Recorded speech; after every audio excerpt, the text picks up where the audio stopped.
言金語首道篇，吩咐眾子和眷屬遵守我的道。續二，創世記26章2至6節。耶和華向以撒顯現說：你不要下埃及去，要住在我所指示你的地。你寄居在這地，我必與你同在，賜福給你，因為我要將這些地都賜給你和你的後裔。我必堅定我向你父亞伯拉罕所起的誓，我要加增你的後裔，像天上的星那樣多，又要將這些地都賜給你的後裔，並且地上萬國必因你的後裔得福，都因亞伯拉罕聽從我的話，遵守我的吩咐和我的命令、律例、法度。以撒就住在基拉耳。今日嘅經文係耶和華親自向以撒顯現時講嘅。耶和華清楚咁向以撒講，佢賜福俾以撒，都係因為佢嘅父親亞伯拉罕聽從耶和華嘅話，遵守佢嘅吩咐、命令、律例同埋法度。咁樣睇嚟，亞伯拉罕聽見神嘅話就遵照去做，竟然成為咗以撒嘅祝福。我哋有冇諗過，我哋聽神嘅話就信服去做嘅時候，係會令我哋嘅兒女同家人蒙神賜福噶？聖經記載亞伯拉罕父親係拜別神嘅。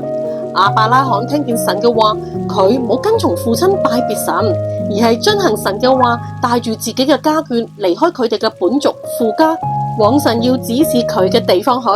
亞伯拉罕要做呢個決定並不容易，因為呢個唔係關乎佢個人嘅事，而係涉及整個家族嘅事，可能會有好多風險，會被埋怨。但係亞伯拉罕依然選擇遵行神嘅話。今日嘅經文提及亞伯拉罕嘅兒子以撒，亦都要做一個決定，因為饑荒，佢想去埃及，但係耶和華向佢顯現，對佢講要往神指示佢嘅地方去。以撒成全咗佢父親亞伯拉罕信服神嘅好品格，聽從神留喺基拉耳呢個地方。佢喺基拉耳耕種掘井，神使佢嘅耕種有100倍嘅收成，成為大富戶。我哋遵守神嘅道，兒女們睇到聽到係會跟從，身教比研究更有影響力。但願我哋同家人一齊嚟經歷神，由我哋遵行神嘅道，秉行公義，行耶和華眼中看為正為善嘅事情開始。